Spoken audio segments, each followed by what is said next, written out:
Enw fi di Eryl a dwi'n edrych busnes gyda Llaw.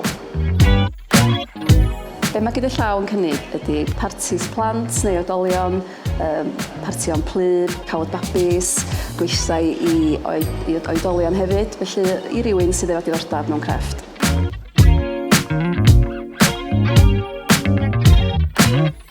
Dwi wedi cael sawl parti plu yn barod lle gwahanol gweithgareddau, ond efo gyda Llaw, mae'n bosib i ni wneud rhywbeth allai gofio am byth lle. Bwriad heddiw yma ydi bod ni'n cael darn o ddefnydd a bod ni gyd yn addurno fo. A bod ni gyd wedyn yn rhoi rhywbeth sy'n ymwneud â'r brodas neu rhywbeth yn bersonol i fi. A mae gyda Llaw wedyn yn mynd i wnio fo at ei gilydd a gwneud cwilt i fi, sy'n mynd i ddod atgofion i fi am byth.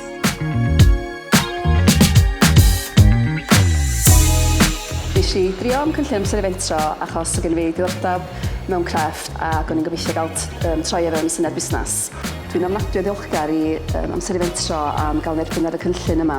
Fysa gen i'r un busnes, fysa fo'n dal yn breuddwyd fysa fo efo heblaw bod fi wedi cael bod ar y cynllun yma.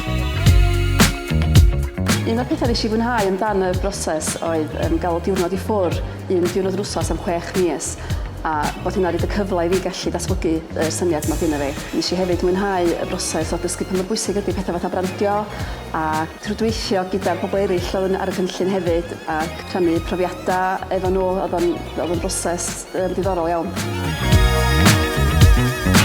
Dwi ddim yn gwneud hyn llawn amser hyn o bryd. Dwi ddal i weithio ac yn gwneud hyn gyda'r nos ac ar penwythnosau. Gobaith ydy bod mae o'n datblygu flwyddyn iwan, oedd gen i fi ddim busnes yn hun, ond mae gen i fi iwan a mae'n rhywbeth dwi yn meddwl beth dwi'n gwneud rhywbeth allan ohono fo.